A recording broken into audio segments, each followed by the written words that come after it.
Welcome to Teaching Truth.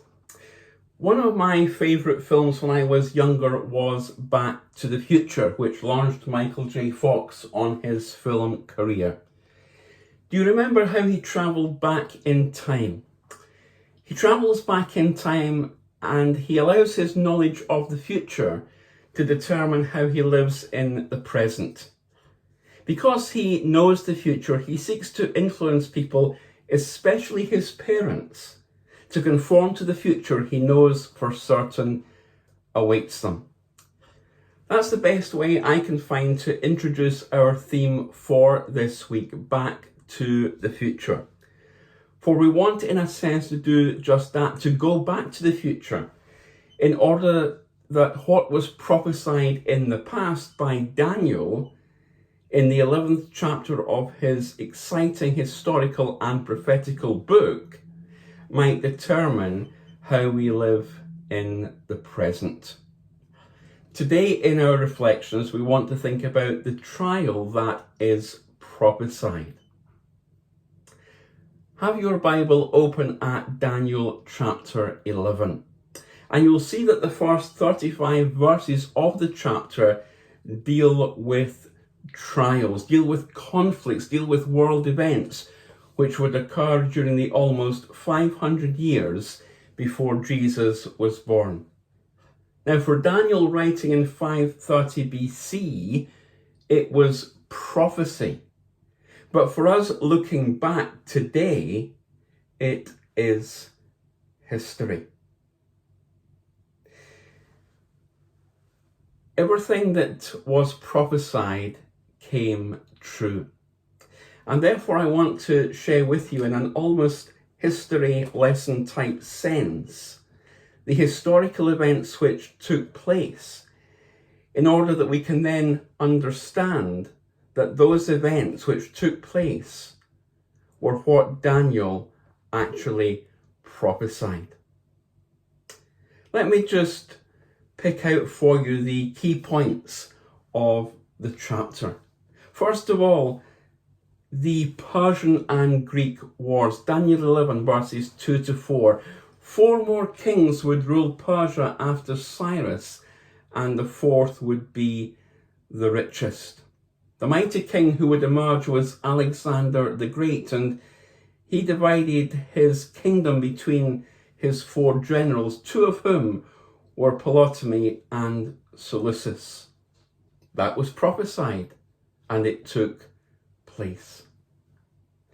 Secondly, the north versus the south, Daniel chapter 11 verses 5 to 20. From the perspective of Israel, the kingdom to the north was Syria under the control of Seleucus and his descendants, and the kingdom to the south was Egypt under Ptolemy's reign and those who followed him. And for nearly 300 years, these 2 kingdoms fought against each other. And guess who the man in the middle was? It was Israel. Israel was in the crossfire. When Egypt attacked Syria or vice versa, they had to go through Israel. And history confirms for us the accuracy of the prophecy that Daniel gives about this ongoing conflict. When you study the history books, it almost reads like a modern soap opera, better than EastEnders, Coronation Street or Neighbours. For instance, look at verses 6 to 7. After some years they will become allies. The daughter of the king of the south will go to the king of the north to make an alliance, but she will not retain her power, and he and his power will not last. In those days she will be handed over together with her royal escort and her father and the one who supported her. One from her family line will arise to take her place. He will attack the forces of the king of the north and enter his fortress. He will fight against them and be victorious. Now, just to sketch in a little bit of the history and to make this interesting in terms of the characters involved, Ptolemy II offered to give his daughter Berenice to Antiochus II, the grandson of Seleucus, but her father Ptolemy II demanded Antiochus first divorce his current wife Laodice, which Antiochus did. Of course, this made Laodice angry. However, after only 2 years of marriage, Berenice's father died back in Egypt. So Antiochus quickly remarried Laodice and declared Berenice a concubine. However, Laodice was carrying a grudge towards her husband because he ditched her for the younger Berenice.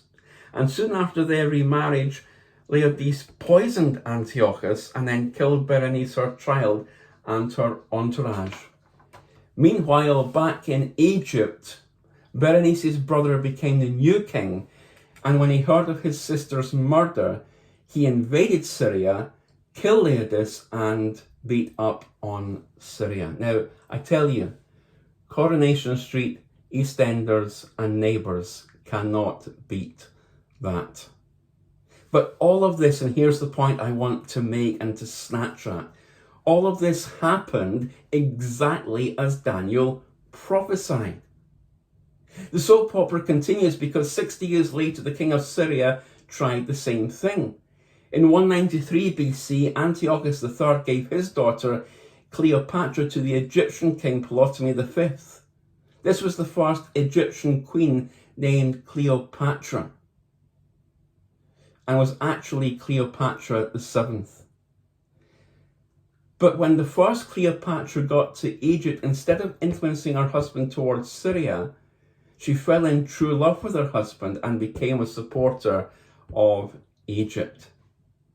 Look at verse 17 to see how Daniel predicts and prophesies this. He, the king of the north, will determine to come with the might of his entire kingdom and will make an alliance with the king of the south, and will give him a daughter in marriage in order to overthrow the kingdom, but his plans will not succeed or help him. Now, isn't it exciting? Isn't it exciting when Bible prophecy is exactly fulfilled in history?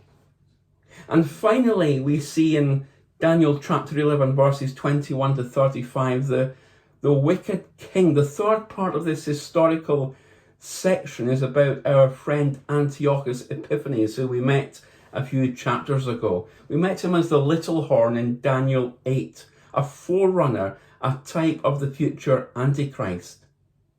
He was king of the north, Syria, and continued to fight against Egypt. But look at verse 29 to see an interesting prophecy fulfilled. At the appointed time, he'll invade the south again, but this time the outcome will be different from what it was before. Ships of the western coastlands, that is Rome, will oppose him, and he will lose heart. He will turn back and vent his fury against the Holy Covenant. He will return to those who forsake the Holy Covenant. His armed forces will rise up to desecrate the temple fortress and will abolish the daily sacrifice.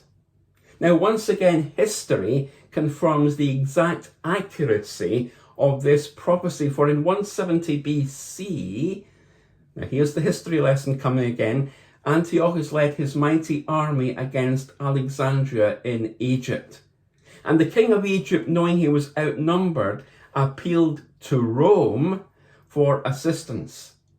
The Roman commander Populus arrived in Alexandria by ship before Antiochus, and his army met Antiochus 4 miles outside the city. And Populus showed Antiochus a letter from the Roman Senate commanding him to return to Syria. Antiochus, being the arrogant person he was, read it with disgust and asked for time to consider the demand. Populus took his sword and drew a circle in the sand around Antiochus and told him he needed to make up his mind before he stood outside that circle. And humiliated, Antiochus turned and left with his army, but on the way back took out his anger and rage on Jerusalem, killing 80,000 Jews and setting up an idol of Zeus in the holy temple in Jerusalem. He killed a pig on the altar and sprinkled its blood around the temple. And that was the first abomination that caused desolation. It was such a horrific, abominable act that the faithful Jewish priests deserted the temple and it was left desolate. All of that to say this. All of that history that I've shared with you, all of these characters that I've mentioned, to say this. That everything in verses 1 to 35 covers what is now history for us. And it was prophecy which became true. It was prophecy that Daniel said would happen. Trial that was prophesied. What was said would happen, happened. Join me tomorrow as we continue to go back to the future.